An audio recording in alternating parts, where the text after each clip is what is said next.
नमस्कार साथियों, मैं कुणाल आप सभी का संस्कृति पीसीएस यूट्यूब चैनल पे स्वागत करता हूं। आज की इस वीडियो में हम लोग बात करने वाले हैं वर्ष 2023 में यूपी पीसीएस प्रश्न पत्र में पूछे गए इतिहास के प्रश्नों के बारे में। जैसे कि आप सभी को पता है कि अब दिसंबर का महीना चल रहा है, बहुत अधिक समय नहीं बचा है। आप सभी लोगों की तैयारियां अब लगभग समाप्त हो चुकी होंगी और टेस्ट सीरीज सबके शुरू भी हो गएंगे। इसी दौरान संस्कृति प्रबंधन ने यह फैसला किया है कि आप सभी लोगों के लिए विगत वर्ष के प्रश्न पत्रों को सॉल्व करवाया जाए, ताकि आप सभी लोग इन सभी चीज़ों को जान जाएं कि किस प्रकार के प्रश्न लगातार पूछे जा रहे हैं परीक्षा में, और कितने फैक्चुअल हैं, कितने कॉन्सेप्चुअल हैं, और अगर कहीं भी कोई प्रश्न फंसता है तो किस प्रकार से प्रश्नों को हल करना है, या कौन से ऐसे प्रश्न हैं जिनके साथ छेड़छाड़ नहीं करनी है। क्योंकि देखिए, कुछ प्रश्न बनाए ही इसलिए जाते हैं जिन्हें छोड़ा जाए, तो ज़रूरी नहीं है कि हर एक प्रश्न को हल करना है। लेकिन वास्तव में इस पूरे सीरीज़ में आपको बहुत ज़्यादा मज़ा आएगा और बहुत सारे आपको क्वेश्चन सॉल्व करवाए जाएंगे जो विगत वर्ष के प्रश्न पत्रों में पूछे जा चुके हैं, और हर एक सब्जेक्ट पर अलग अलग फोकस किया जाएगा। जैसे कि आज हम लोग बात करने वाले हैं इतिहास के प्रश्नों की। बेहद खास प्रश्न आपके लिए लाए गए हैं, देखते हैं क्या क्या है उनमें, और जितने लोगों ने यह एग्ज़ाम अटैम्प्ट किया था उन सभी लोगों को भी कुछ खास मदद इसमें होगी। जैसे कि पहला प्रश्न आज हमारी स्क्रीन पर जो है उसमें पूछा गया है, मिलिंद पानु राजा मिलिंद तथा एक बौद्ध भिक्षु के मध्य संवाद रूप में है, वह बौद्ध भिक्षु कौन है। अब देखिए, आपको यह बात पता होगी कि जिस समय बौद्ध धर्म शुरू हुआ था ना, बहुत ज़्यादा डिबेट करते थे। जब कभी भी हमेशा आप लोग यही देखोगे कि कोई नया धर्म आएगा, कोई नई विचारधारा आएगी, तो उसके कुछ अपने फैक्ट्स होंगे, कुछ खास तर्क होंगे। और जब कभी भी कोई दूसरा व्यक्ति हमसे पूछता है ना कि आपके में क्या अच्छी बात है, या आपके में ऐसा क्या खास है जो दूसरे में नहीं है, तो इन सभी बातों को लेके अच्छा खासा तर्क वितर्क होता है। एक ऐसा ही तर्क वितर्क हुआ था बैक्ट्रिया के राजा मिलिंद, जिसको इंग्लिश में मिनांडर कहा जाता है, उनके और एक बौद्ध भिक्षु के बीच में, जिसको फिर बाद में संकलित किया गया था मिलिंद पानु के रूप में। लेकिन वह बौद्ध भिक्षु कौन थे, बड़ा ही सरल सा प्रश्न है। लेकिन बहुत लोग, मैं ऑनेस्ट बता रहा हूँ, जितने लोगों को मैं खुद जानता हूँ ना, उनमें से भी बहुत लोगों ने इस प्रश्न को गलत किया था। वैसे तो देखिए फैक्ट है, कंसेप्ट कुछ नहीं लगाना, तो देखिए आपने अगर ठीक से पढ़ा होगा तो आपको याद हो गया होगा कि नागसेन ही सही आंसर है इसका। नागसेन और मिलिंद के बीच की यह पूरी की पूरी आर्ग्यूमेंट थी, जिसका बाद में संकलन किया गया था। लेकिन क्या हुआ, जब एग्जाम में हम पहुंचे तो क्या होता है कि प्रेशर को हम डील नहीं कर पाते, और लगता है कि जल्दी सॉल्व करो, जल्दी करो, जल्दी करो, तो इस दौरान हम गलत कर देते हैं। तो बहुत सारे जो मेरे परिचित हैं वह लोग कन्फ्यूज हो गए थे इन तीन नामों के अंदर। कुछ लोग नागार्जुन लगाया है, कुछ नागभट्ट लगाया है, कुछ नागसेन लगाया है। तो नागसेन वाले जो थे उनका मामला बिल्कुल ठीक था, लेकिन बाकी लोगों ने कुछ कुछ गड़बड़ें कर दी। ठीक है, तो 20 का सही आंसर है। यह जो संकलन है यह 100 ईसा पूर्व और 200 ईस्वी के बीच का माना जाता है। ठीक है, बौद्ध परंपरा चली आ रही थी तर्क वितर्क चर्चाओं की, जिसके माध्यम से हर एक चीज़ यह तैयार हुई थी। ठीक है, एक बार पूछा जा चुका है, ऐसा नहीं है कि दोबारा नहीं पूछा जाएगा। एक बात आप लोगों को हमेशा ध्यान रखनी है कि पीसीएस का जो पैटर्न है, चाहे हम यूपी की बात करें या किसी और राज्य की, लगातार कुछ प्रश्न ना इनके पसंदीदा हैं, जिसको यह लोग रिपीट कराते हैं। ठीक है, तो हो सकता है कि आने वाले समय में आप एक बार और इसको देख लें। मिलिंद पानु की एक खास बात यह है कि इस ग्रंथ के अंदर 750 व्यवसायों का उल्लेख है, साथ साथ 60 हस्तशिल्प पे आधारित व्यवसाय इसमें बताए गए हैं। ठीक है बात, तो कुछ कुछ चीज़ें ऐसे ही हम लोग चर्चा करेंगे जिनको आप लोगों को याद रखना है, जो आपसे आने वाले एग्जाम में किसी भी रूप में पूछे जाएंगे। ठीक है, चलिए आगे बढ़ते हैं, दूसरा प्रश्न देखते हैं। आपसे यहाँ पर यह पूछा जा रहा है कि 1857 का जो विद्रोह था, उस विद्रोह की स्थिति में बरेली में कौन नेता बने थे, या बरेली में विद्रोह का नेतृत्व किसने किया था। 4 नाम आपके सामने हैं। अगर इस प्रश्न को भी आप लोगों ने गलत कर दिया ना, तो अभी समय है, तैयारी कर लीजिए अच्छे से, क्योंकि ये ना एक अच्छी खासी लिस्ट है उत्तर प्रदेश की 1857 के विद्रोह के मामले में। जिस समय यह विद्रोह हुआ, उत्तर प्रदेश में अलग अलग क्षेत्र इसके केंद्र बन गए, लेकिन जब केंद्र बने तो हर जगह पे एक नेता था, तो अलग अलग स्थान अलग अलग नेता। लेकिन आपको पता होना चाहिए कि किस जगह पे कौन नेता था। जैसे कि हजरत महल की हम लोग बात करें, ठीक है, हजरत महल फेमस है लखनऊ के लिए, इन्होंने लखनऊ में किया था नेतृत्व। नाना साहब, ये तो बहुत ही जर्नल टर्म है, आप कानपुर में थे। ठीक है, खान बहादुर खान और कुंवर सिंह में हो सकता है कि आप कंफ्यूज हो जाए। कुंवर सिंह जो थे यह जगदीशपुर में नेतृत्व कर रहे थे, वहीं बरेली संभाली थी खान बहादुर खान ने। क्लियर है? तो आपका आंसर यहाँ सी हो जाता है। फैक्ट बेस्ड था तो ज़रूरी है कि आप चीज़ें याद रखें, चाहे आप कोई भी ट्रिक लगा रहे हो या किसी भी रूप में इसको सॉल्व कर रहे हो, ठीक है। हालांकि आप लोग को मैं एक अच्छी खासी लिस्ट देता हूँ उत्तर प्रदेश की, और देखिए चाहे उत्तर प्रदेश का विद्रोह हो, चाहे बौद्ध धर्म हो, चाहे कला संस्कृति हो, या इतिहास से संबंधित कोई भी विषय जो उत्तर प्रदेश से संबंधित है ना, इस चैनल पे ना आपको पूरी सीरीज मिलेगी वीडियोस की, जो मेरे द्वारा ही पढ़ाई गई है। यूपी के मैंने कंप्लीट हिस्ट्री और आर्ट एंड कल्चर पढ़ाया है बहुत ही अच्छे तरह से, काफ़ी डीप है पूरा का पूरा कंटेंट। आप लोग जाएं, सुने, देखें, बहुत सारी अच्छी चीज़ें आपको वहाँ से जानने को मिल जाएगी, ठीक है। जैसे कि जितने भी प्रमुख स्थान हैं 1857 के विद्रोह के मामले में उत्तर प्रदेश के, वह सब आपकी स्क्रीन पर हैं, चाहे तो आप लोग स्क्रीनशॉट ले सकते हैं। लखनऊ में बेगम हजरत महल और शासक बिजलिस कद्र भी इनके साथ ही थे। कानपुर में नाना साहब तात्या तोपे, झांसी सभी को पता है कि लक्ष्मीबाई जी ने संभाली थी। प्रयागराज में मौलवी लियाकत अली, फैज़ाबाद में मौलवी अहमदुल्ला। इतना ही नहीं, मथुरा में देवी सिंह, बरेली में खान बहादुर खान, कालपी में तात्या तोपे, फतेहाबाद में अजीमुल्ला, जगदीशपुर में वीर कुंवर सिंह, गोरखपुर में गजाधर सिंह। सभी नाम याद रख लीजिए, हो सकता है आपसे आने वाले समय में किसी और के बारे में पूछ लिया जाए। साथ साथ किस जगह पर विद्रोह का दमन किस व्यक्ति ने किया था, यह भी बहुत बार एग्जाम में पूछा जा चुका है। तो ज़रूरी है कि आप यह भी ध्यान रखें कि कहाँ पर किस किस व्यक्ति को दमन का दायित्व दिया गया था। हालांकि दमन सब जगह ही हुआ था, ठीक है। तो यह नाम भी आपसे अमूमन पूछ लिया जाते ही हैं, ठीक है। सरल सा ही प्रश्न था ना, उम्मीद करता हूँ कोई परेशानी यहाँ आपको नहीं रही होगी। चलिए अगला प्रश्न देखते हैं। अब यहाँ पर कह रहा है कि भाई पुस्तकें हैं और साथ साथ में वह पुस्तक किससे संबंधित है, यह आपको बताना है। अब बड़ा गंभीर विषय, यह ना कुछ काफ़ी डीप चीज़ें हैं जो इस प्रश्न में पूछी गई है। हो सकता है कि आपने कहीं पढ़ी हो तो याद ना हो, यदि याद है तो फिर तो प्रश्न अटेम्प्ट करना ही है। यदि चारों में से किसी के बारे में कुछ भी नहीं पता, यदि आपको लगता है कि 0% जानकारी है, तो बच के निकलना है, छेड़छाड़ नहीं करनी, क्योंकि नेगेटिव मार्किंग हो जाती है।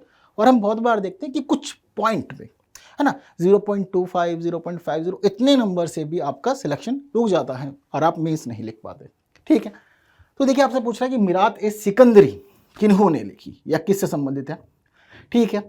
तो देखिए आपको यहाँ पर देखना है किससे संबंधित हो सकता है।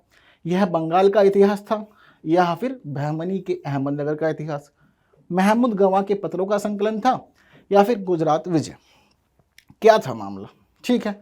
तो देखिए मिरात ए सिकंदरी जो है ना, यह अकबर की गुजरात विजय के संबंधित है, ठीक है। और अकबर के पुत्र जो सिकंदर था उसके द्वारा इसको लिखा गया था, ठीक है। तो ऐसी स्थिति में पता लगता है कि इसका आंसर जो हो जाएगा वह चौथा है, ठीक है। तो ए के सामने फोर्थ मिलेगा। वहीं रियाज उल इंशा जो है यह संबंधित है महमूद गवाह के पत्रों से, तो डी के लिए हम लोग जाएंगे 3 के साथ। क्लियर है बात। अब पहले का 4 और डी के लिए 3 कहाँ पर हो रहा है मैच, तो देखिए हमें दिख रहा है कि यह हो रहा है सिर्फ एक ही जगह पर मैच, ठीक है। इसके अलावा हो सकता है कि आपको कुछ और पता हो, क्या पता दूसरा याद हो या सी ही याद हो, तो आप उसके थ्रू भी जा सकते हैं और बहुत इजीली आंसर को कैच कर सकते हैं। पर बहुत बार ऐसा भी होता है कि जो इजी होते हैं ना, आयोग उसको फॉलो करता जाता है ना। आप जिस जिस पॉइंट पे जाएंगे ठीक वही पॉइंट आपको वहाँ से ही मिलेगा और कन्फ्यूज़न बढ़ेगी, और वह कॉमन दे रखा होगा। जैसे कि हम देख पा रहे हैं कि अगर हम सिर्फ ए की बात करें, अगर हम जानते थे कि ए के लिए 4 सही है, तो इस स्थिति में आप 2 जगह कंफ्यूज होंगे, यह स्थिति हमारे सामने है, ठीक। वहीं अगर आपको इतना याद हो कि रियाज उल इंशा महमूद गवाह के पत्र हैं, तो देखिए 3 जगह पे आपको कंफ्यूजन का सामना करना पड़ सकता है सिंगल। तो अगर हम 2 से भी आंसर निकाल पा रहे हैं तो हमारे लिए इजी है, और इसी वजह से हमारा जो आंसर है वह बी सही हो जाता है यहाँ पर। क्लियर है बात सभी आप लोग को। तो देखिए सारी बात आपके सामने। मिरात ए सिकंदरी गुजरात सल्तनत के इतिहास पर लिखी गई है, फारसी कृत, ठीक। इसे अकबर के बेटे मोहम्मद उर्फ मंजू के बेटे सिकंदर ने लिखा था, और अकबर द्वारा गुजरात पर विजय हासिल करने के तुरंत बाद लिखा गया था, ठीक है। तो इसलिए मिरात ए सिकंदरी गुजरात विजय से संबंधित, ठीक है। और इसी प्रकार रियाजुल इंशा महमूद गवाह के पत्र, बाकी बुरहान ए मासिर जो है यह अहमदनगर के मुस्लिम साम्राज्य से संबंधित है, और रियाजुल सताती ये हम देखते हैं कि बंगाल से संबंधित है, ठीक है। तो रियाजुल सलातिन के लिए बंगाल, यानी कि सी के लिए फर्स्ट हो जाएगा आंसर, और बी के लिए 2। सिंपल शॉर्टेड फॉर्मूला सारा का सारा। चलिए अगला प्रश्न देखते हैं क्या कह रहा है हमारा, क्योंकि अब हमें पता लग गया कि इसका आंसर तो बी था। याद भी कर लीजिएगा, हो सकता है कि अभी हम मिलान के रूप में पूछा, आगे कोई एक इंडिविजुअल आपसे एग्जाम में पूछ भी लिया जाए, ठीक है। चलिए आगे देखते हैं हमारे यहाँ पर आगे अगला प्रश्न क्या है। एक सरल सा प्रश्न है, लेकिन लोगों ने बहुत गलत किया इस प्रश्न को। भारत में जनगणना का कार्य सर्वप्रथम कब किया गया था? ठीक है, तो जिस समय मैं की चेक कर रहा था, कीज में भी मुझे आंसर थोड़ा सा वैरी करता हुआ मिला। तो सीधा सीधा हम देखते हैं कि अगर इतिहास को ठीक से समझा गया है, 1850 का और 1861 का उल्लेख कहीं नहीं है। ठीक है, की थोड़ा वैरी करी, डी में मुझे अलग आंसर मिल रहा था, सी में अलग आंसर मिल रहा था, लेकिन 1871 और 1881 लोग यहीं कंफ्यूज रहे। ठीक है, लेकिन आपको यह बात ध्यान रखनी है कि भारत की जो पहली जनगणना थी वह हुई थी 1872 में, लेकिन जो नियमित जनगणना शुरू हुई थी यह शुरू हुई थी 1881 से, और उसके बाद आज तक जनगणना चल ही रही है रेगुलरली, और हर 10 वर्षों में जनगणना का कार्य कराया जा रहा है। ठीक है, लॉर्ड मेयो के काल में संपन्न हुई थी, यह बात भी आप सभी लोगों को याद रखनी है। ठीक है, तो यह प्रश्न वैसे क्लैरिटी नहीं दे रहा था अपने आप में पूरी, लेकिन प्रश्न इस रूप में होना चाहिए कि भारत की पहली जो नियमित जनगणना थी वह कब हुई थी, या भारत की पहली जनगणना कब हुई थी। लेकिन जिस प्रकार का ये सरल प्रश्न है ना, तो इस हिसाब में आंसर अगर 1872 होता तो वह क्लिक करता। ठीक है, लेकिन इन्होंने 1871 और 1881 किया है, तो बहुत लोगों ने 1881 को ही आंसर माना था। ठीक है, यही स्थिति यहाँ पर चलती आई है। और सिर्फ समझना ही नहीं है, यदि आप प्रश्नों के आंसर जानते हैं तो साथ साथ मेरे कमेंट भी आप लोग करते रहें। ठीक है, इससे क्या होगा कि जब मैं आंसर बताऊंगा आपको तो आपको भी पता चलता रहेगा कि कितने आंसर आप लोगों ने सही बताए हैं। चलिए, इसके साथ साथ हम लोग आगे बढ़ते हैं और देखते हैं कि अगला प्रश्न क्या कह रहा है। तो निम्नलिखित में से कश्मीर के किस शासक ने जजिया और गो हत्या को समाप्त किया था? ठीक है, तो एक सरल सा प्रश्न है यह भी आप लोग के लिए। तो देखिए, 4 ऑप्शन आपके सामने हैं, जैनुल अबिदीन, सिकंदर शाह, शमसुद्दीन शाह और हैदर शाह। काफ़ी डी इफेक्ट है, क्योंकि इसके लिए ज़रूरी है कि आप कश्मीर का इतिहास पढ़ें। तो इधर में कश्मीर का इतिहास पढ़ा हुआ है तो कोई परेशानी नहीं है। ठीक है, हालांकि कश्मीर का इतिहास बहुत अच्छे से हमने देखा कि कब कब बदल रहा है। ठीक है, तो जैनुल अबिदीन इस प्रश्न का सही उत्तर है ए। इनके द्वारा ही यह काम किया गया था। यह अपने मानववादी कार्यों के लिए बहुत अधिक प्रसिद्ध रहा उस दौरान, जिस वजह से यह प्रश्न यहाँ पर पूछा गया है। ठीक है, तो ए इसका सही आंसर है, फैक्ट है डायरेक्ट, तो कोई कंफ्यूज नहीं होना है, कहीं पे किसी चीज़ में नहीं उलझना। अगला प्रश्न देखते हैं। 1918 में संयुक्त प्रांत किसान सभा का गठन निम्नलिखित में से किस नेता ने किया था? अब देखिए, आप एग्जाम दे रहे हैं यूपी का, आपको अधिकारी बनना है यूपी में, और यह जो किसान सभा है ना, यह भी यूपी की है। यदि आपको यूपी में काम करना है तो किसानों के कल्याण की सोचनी ही पड़ेगी, यहाँ से बच के नहीं निकल सकते। अब स्थिति देखिए, संयुक्त प्रांत किसान सभा बनी 1918 में बनी, यह 2 बात इसने बता दी। किसने बनाई थी, कौन था इसमें? ठीक है, चाहे आप बात करें पंडित जवाहरलाल नेहरू की, बाबा रामचंद्र की, स्वामी सहजानंद सरस्वती और इंद्र नारायण द्विवेदी की, इन चारों में से कोई एक व्यक्ति ही था जिसकी बात की गई है। तो देखिए, इसका सही आंसर यदि जानते हैं तो छेड़ना ठीक है, अदरवाइज कंफ्यूज नहीं होना है। जितना आप कंफ्यूज होंगे हो सकता है कि उतना गलत कर दें। हालांकि यदि आप प्रश्न नहीं जानते हुए भी छेड़ते हैं तो भी 25% संभावना होती है कि आपका आंसर ठीक हो जाए। हालांकि की देखने के बाद या आंसर जानने के बाद सब चीज़ें अपने आप क्लियर हो जाती है। तो देखिए, इंद्र नारायण द्विवेदी थे, इन्होंने अपने 2 साथियों के साथ मिलकर इसकी स्थापना की थी, इसका गठन किया था। ठीक है, पंडित जवाहरलाल नेहरू, बाबा रामचंद्र और स्वामी सहजानंद सरस्वती इससे संबंधित नहीं थे। इनके जो 2 साथी थे उनका नाम है गौरी शंकर मिश्रा और मदन मोहन मालवीय। लखनऊ में इसकी स्थापना की गई थी, लखनऊ में गठन हुआ था। क्लियर है, तो देखिए डी इसका आंसर हो गया। बेहद सरल सा है, और कुछ गिने चुने ही किसान संगठन है उत्तर प्रदेश में जो आपको मिलेंगे, इसलिए परेशान नहीं होना है। बहुत ईजिली आपको कम जगह में सब चीज़ें यह मिल जाएंगी, सीमित हैं बहुत अधिक। ठीक, अगला हम लोग बात करते हैं प्रश्न की, तो हमें क्या मिल रहा है, निम्नलिखित में से कौन एक सही सुमेलित नहीं है? ठीक है, हालांकि प्रश्न थोड़ा दूसरे रूप में था, थोड़ा सा चेंज कर दिया मैंने, क्योंकि पूछ रहा था कि 1857 का विद्रोह का स्थान और विद्रोह का आरंभ क्या सही नहीं बताता है। तो उसके लिए अब एक काम करते हैं, घटनाओं को याद करते हैं। यदि हम घटनाओं को याद करेंगे तो चीज़ें हमारी धीरे धीरे रिकॉल हो जाएंगी। तो देखिए, जो 1857 का विद्रोह है, हम पढ़ते हैं कि पहले जो शुरुआत हुई थी छोटे स्तर पर, यह होती है बैरकपुर छावनी में। मंगल पांडे के नेतृत्व में पूरी टुकड़ी जो है वह विद्रोह कर देती है कि हम यह नए जो चर्बी वाले कारतूस के हथियार हैं इसका उपयोग नहीं करेंगे। ठीक है, शुरुआत हो जाती है बैरकपुर, कब? 29 मार्च 1857 को। ठीक है, इसके बाद क्या होता है, छोटी छोटी हलचल होती है, लेकिन जो विद्रोह का प्रस्फुटन होता है यह होता है 10 मई 1857 को मेरठ में। ठीक है, अब 2 तो एलिमिनेट हो गए, अब बच रहे हैं झांसी और लखनऊ। ठीक है, लेकिन अगर हम इंसिडेंट को याद करते हैं प्रस्फुटन के बाद, तो हमें पता लगता है कि 10 मई के बाद में सभी लोगों ने मेरठ से निकलकर दिल्ली के लिए कूच किया। दिल्ली में आए बादशाह बहादुर शाह जफर को उन्होंने बोला कि आप ही हमारे नेता हैं, हमारी आस्था आपके अंदर ही है, इसीलिए आप विद्रोह का नेतृत्व कीजिए। हालांकि प्रतीकात्मक था क्योंकि काफ़ी वृद्ध व्यक्ति थे, नेतृत्व नहीं कर सकते थे, तो बाकी लोगों ने कमान संभाली। तो इस स्थिति में आपको यहाँ पर देखने को यह मिल रहा है कि क्वेश्चन कह रहा है कि 11 मई को पहुंचे झांसी, जबकि 11 मई को कहाँ पहुंचे थे? दिल्ली पहुंचे थे। अगर हम दिल्ली पहुंच रहे हैं तो जरूरी नहीं है कि एक ही समय पे, अभी तो विद्रोह ठीक से शुरू भी नहीं हुआ और आप झांसी तक इसको ले जा रहे हैं, काफी लंबा डिस्टेंस है। तो यह संकेत खुद दे रहा है कि यही ऑप्शन गलत होगा। ठीक है, लखनऊ में काफी समय लगा, मार्च के बाद अप्रैल बीता, जून में पहुंचे। ठीक है, आज अप्रैल मई को बिताने के बाद। ठीक है, तो यहां हम क्या देखते हैं कि भाई ए भी ठीक है, सी इसका सही आंसर रहेगा। ठीक है, जो सही सुमेलित नहीं किया गया है। अगर हम झांसी में विद्रोह पहुंचने की बात करें तो देखिए 23 मई को पहुंचा था, काफी लेट था। ठीक है, उसके बाद तब लखनऊ में विद्रोह पहुंचा है। तो बहुत जो लोग थे वह कंफ्यूज थे झांसी और लखनऊ में, कुछ लखनऊ लगाया है, कुछ झांसी लगाया। यदि मेरठ ही लगाया हो तो फिर आपकी अभी बल्ले बल्ले वाली स्थिति है। क्लियर है बात सारी की सारी? हर एक बात आप जानते हैं, अच्छे से चीज़ों से परिचित है। ठीक, अगला प्रश्न देखते हैं क्या कह रहा है। संगीत की टप्पा शैली निम्नलिखित में से किस मुगल सम्राट के दरबार में परिष्कृत और विकसित हुई? अब एक बात आपको हमेशा यह ध्यान रखनी है, कभी भी किसी बादशाह की बात हो रही हो और कला की बात हो रही हो तो देखिए, जो बादशाह चीज़ों को पसंद करेगा, जिसको नाचना गाना पसंद होगा, वहाँ पर संगीत विकसित होगा और नृत्य की शैलियाँ विकसित होंगी। जिसको चित्रकारी पसंद होगी वह चित्रकारी को बढ़ावा देगा, किसी को कुछ और पसंद होगा तो वह किसी और चीज़ में लिप्त होगा।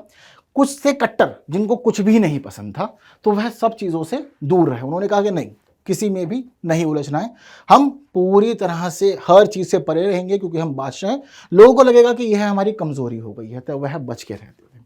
अगर इस प्रश्न के सही उत्तर की बात करें तो देखिए, जहांगीर को चित्रकारी के लिए हम सभी जानते हैं। ठीक है, बाकी अकबर शाहजहां ने भवन बहुत बनवाए। ठीक है, अच्छी अच्छी ऊंची ऊंची इमारतें बनवाई।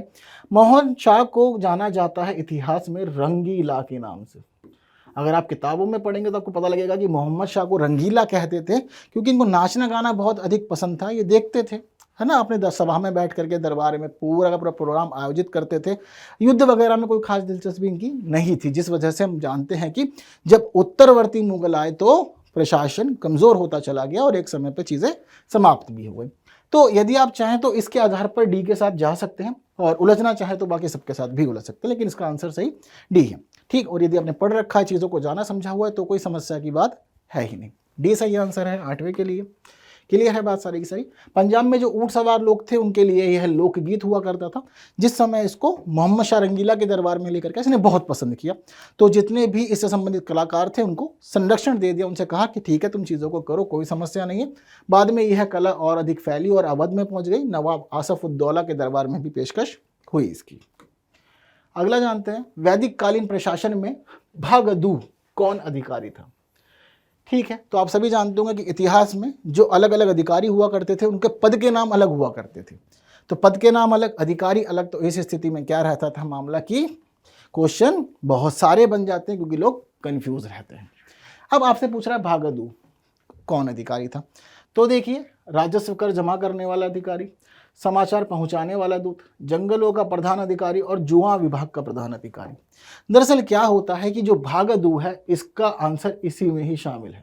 ठीक है, भागदू, दू का मतलब होता था अधिकारी और भाग का मतलब होता था किसी भी चीज का भाग हो सकता है। ठीक है, और भाग पे ही हम लोग हमेशा क्या करते हैं, रिवेन्यू कलेक्ट करते हैं, चाहे जमीन का भाग हो, फसल का भाग हो, या फिर आज के समय में देखें तो इनकम का एक भाग भी रिवेन्यू के रूप में लिया जाता है। तो जब भाग लिया जा रहा है तो राजस्व को जमा करने वाला अधिकारी बनेगा क्या?